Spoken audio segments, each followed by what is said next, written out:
Good morning. நம்ம இன்னைக்கு சிம்ம ராசிக்கான குரு பயிற்சி பார்க்க போகிறோம். சிம்ம ராசிங்கிறது வந்து சூரியனுக்கு ஆட்சி வீடு. ரொம்ப முக்கியமான ராசியாக 12 ராசியில் நம்ம பார்க்குறோம். அது சிம்ம ராசி அப்படிங்கிறது. இந்த குரு பகவான் வந்து சிம்ம ராசியில் சஞ்சரிக்கும் போது தான் மகாமகம் அப்படிங்கிற ஒரு பிக் ஃபெஸ்டிவல் கும்பகோணத்தில் நடக்கும். அது ஒன்ஸ் இன் 12 இயர்ஸ் நடக்கும். அது லாஸ்ட் மகாமகம் வந்து 2016 நடந்தது. நெக்ஸ்ட்டு கம்மிங் மகாமகம் வந்து 2028 நடக்கும். அது ஸோ அந்த குரு சிம்மராசிக்கு வர்றது வந்து அவ்வளோ ஃபேமஸாக பார்க்குறோம் நம்ம. Just a note of it. இப்போது குரு மேஷத்துலேருந்து ரிஷப ராசிக்கு 1/5/2024 அன்னைக்கு சாயங்காலம் 5:28 டிரான்சிட் ஆகிறாரு. இடம்பெயர்ந்து அங்கே வர்றாரு. இந்த ரிஷபராசிங்கிறது வந்து சிம்ம ராசிக்கு 10வது இடம். சரி, 10வது இடங்கிறது வந்து ஜீவனஸ்தானம்.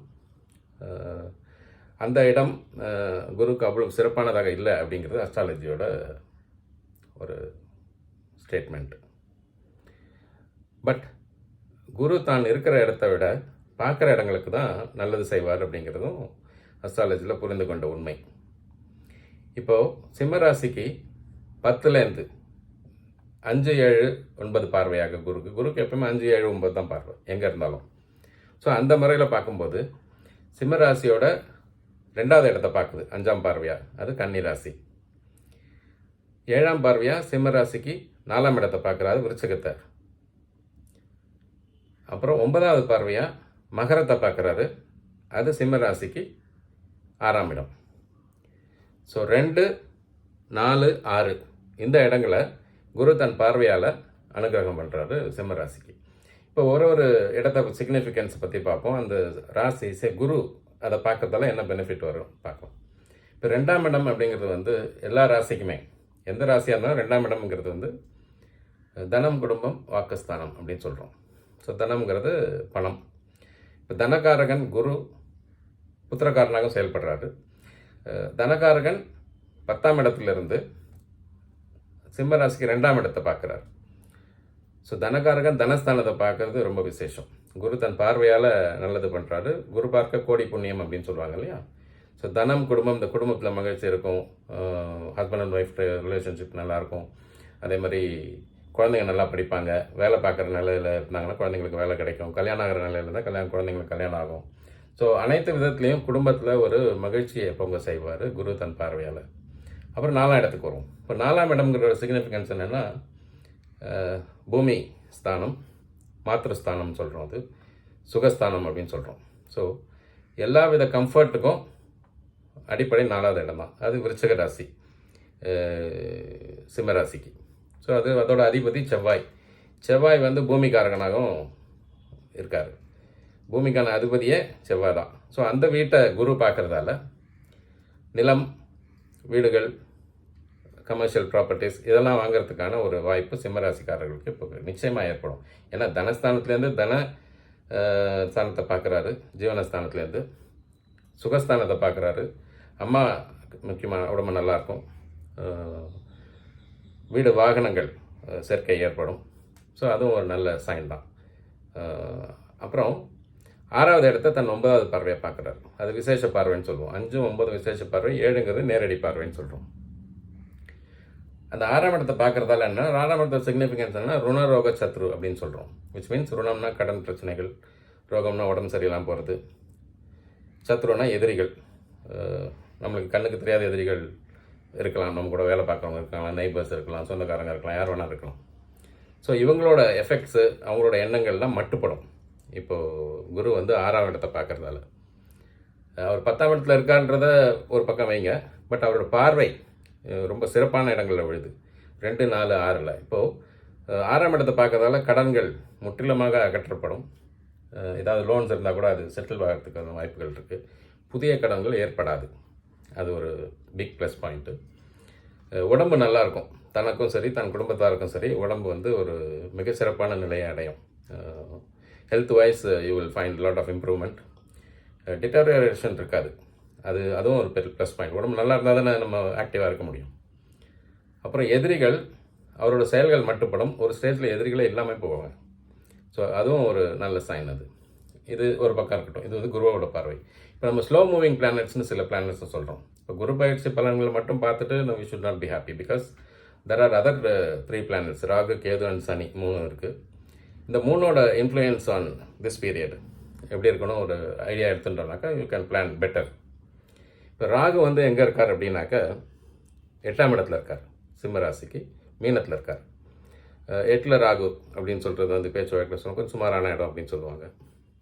ஆனால் அவர் குருவோட ரோல் தான் பண்ணுவார். குரு வீட்டில் இருக்கிறத குரு என்ன பண்ணுவார், குரு அஷ்டமத்தில் இருந்தால் என்ன பண்ணுவாரோ அந்த ரோலை தான் பண்ணுவார் அவர்.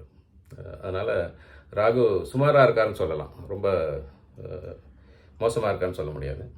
அதே மாதிரி கேது 2ல் இருக்கார். 2ஆம் இடத்துக்கு கேது வந்து கொஞ்சம் கன்ஃபியூஷன்ஸு க்ரியேட் பண்ணலாம் குடும்பஸ்தானத்தில் இருக்கிறதால. அதனால் கேது பிரீத்தி, ராகு பிரீத்தி கட்டாயம் நம்ம சிம்ம ராசிக்காரர்கள் பண்ணிக்கணும். அப்புறம் சனியை எடுத்துப்போம். சனி வந்து 7ல் இருக்கார், ஆட்சியில் இருக்கார். சனிக்கு இந்த ஆட்சியில் இருக்கிற சனி மகரம் கும்பம் ரெண்டுமே சனிக்கு ஆட்சி வீடு தான். அது வந்து 6, 8 இருக்குது சிம்மராசியை பொறுத்த மட்டும்.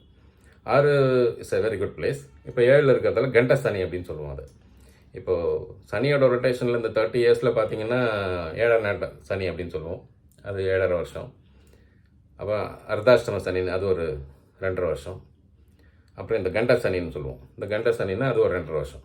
ஸோ இப்போ 12.5 இயர்ஸ் இந்த 30 இயர்ஸ் ரொட்டேஷனில் கொஞ்சம் ட்ரபிள்சம் பீரியட்னு எல்லோரும் நம்ம நினச்சிக்கிட்டு இருக்கோம். அது ஓரளவுக்கு உண்மையாக கூட இருக்கலாம், கொஞ்சம் படுத்தல் இருக்கலாம் சனியோட ஆக்டிவிட்டீஸில். பட் அவருக்கும் பிரீத்திலாம் பண்ணிக்கலாம். நம்ம திருநள்ளாறு போய்க்கலாம், அங்கே நவகிரக கோயில்களில் இருக்கிற கோயில்கள் நவகிரக சன்னதிக்கு போயிட்டு குருக்களை அர்ச்சனை பண்ண சொல்லலாம். ஸோ சாட்டர்டேஸில் you have to visit on Saturdays. But இன்னொரு பாயிண்ட் இருக்குது சனியை பொறுத்த மட்டும். இப்போ சனி 7ல் இருக்கிறது வந்து திக்பலம் அப்படின்னு சொல்லுவோம். சனியோட குவாலிட்டிஸ் என்ன அப்படின்னாக்கா, ஆட்சி உச்ச வீட்டில் இருந்தால் ஒரு ராசிக்கு அது ஃபேவரபிள் பொசிஷன் 3, 10, 11 அண்ட் 6 இந்த இடத்துல இருந்தால் அது பலம் மிக அதிகம் சனிக்கு. இப்போ அடுத்த செகண்ட் கேட்டகரி பலம் என்னன்னு திக்பலம் அப்படின்னு சொல்லுவோம். சனி வந்து 7ல் இருந்தால் திக்பலம் அப்படின்ற ஒரு பேர் இருக்குது. கண்ட சனியாக இருந்தால் கூட சிம்ம ராசிக்கும், ஸோ எந்த ராசிக்காக இருந்தாலும் 7ல் கண்ட சனின்னா பயப்படக்கூடாது நம்ம. அதில் திக்பலம் அடைகிறார். ஸோ திக்பலம் அடையும் போது அவர் நேராக லக்னத்தை ராசியை பார்க்குறாரு. அங்கேருந்து அவரோட பார்வைகள் 3, 10, 7 3, 7, 10 இருக்கும். ஸோ திக்பலம் அடையிற சனி வந்து அவ்வளோ கெடுதல் பண்ண மாட்டாருங்கிறதும் ஒரு கோட்பாடாக இருக்குது ஆஸ்ட்ராலஜியில். ஸோ அதனால் இந்த குரு பயிற்சி நேரத்தில் இந்த ஸ்லோ மூவிங் பிளானட்ஸை பார்க்கும்போது, ஸ்லோ மூவிங் ஏன் அப்படி ஸ்லோன்னா, சாட்டன் வந்து 2.5 இயர்ஸ் ஒரு ராசிலேருந்து இன்னொரு ராசிக்கு, ராகு கேது 1.5 இயர்ஸ் எடுத்துக்கிறாங்க. சாட்டன் வந்து குரு வந்து 1 வருஷம் எடுத்துக்கிறாங்க. அதர் பிளானட்ஸ்லாம் லைக் சந்திரன், சுக்கிரன், புதன், செவ்வாய் இவங்கெல்லாம் fast moving planets because near to sun. நல்ல ஃபாஸ்ட் ரொட்டேஷன் ஆனதால் குயிக்காக ட்ராவல் பண்ணுறாங்க அவங்க. அதில் செவ்வாய் மட்டும் 1.5 மாதம், பாக்கிலாம் ஒரு மாதம் எடுத்துக்கிறாங்க. சந்திரன் வந்து வெரி 1 மந்த்துக்கு ரோல் ஆகிறார் அவர். ஸோ இதுதான் பேக்ரவுண்டு ஃபார் சிம்மராசி அன்பர்களுக்கு. ஸோ 4 கிரகங்களில் ஸ்லோ மூவிங் பிளானட்டில் குரு சுமாரான நேரத்தில் தன் பார்வையால் மிக நல்ல விஷயங்களை பண்ணுறாரு. ராகுவும் அந்தளவுக்கு மோசம்னு சொல்ல முடியாது 8ல் இருக்கிறதால. குருவோட ரோல், அஷ்டம குரு என்ன பண்ணுவாரோ அது அந்த ரோல் அவர் பண்ணுவார். ஸோ ராகுவோட தீய தன்மைகள் அந்தளவுக்கு இருக்கிறது. கேது பேலன்ஸ் பண்ணுறாரு அவர். அதே மாதிரி சனி 7ல் திக்பலம் அடைகிறதால அதோட கடுமை, கண்ட சனின்றதோட கடுமை வந்து கொஞ்சம் குறையிறதுக்கான வாய்ப்பு இருக்குது ராசியிலேருந்து பார்க்கும்போது. ஸோ அதனால் சிம்மராசி அன்பர்கள் இந்த 4 கிரகத்துக்குமே நம்ம பிரீத்தி செஞ்சுக்கணும். Rahu, Ketu, Guru and Shani. whenever you have a chance to go to temple to have Darshan, அந்த நேரத்தில் ஒரு அர்ச்சனை ஒன்று பண்ணிட்டு வந்துடுங்க. உங்களால் முடிஞ்ச பரிகாரங்கள் தான் அது. அர்ச்சனைங்கிற சாதாரண விஷயம் தான். எனக்கு பார்க்க எல்லா இடத்துலையும் டெம்பிள்ஸ் பக்கத்தில் இருக்கும். Good day.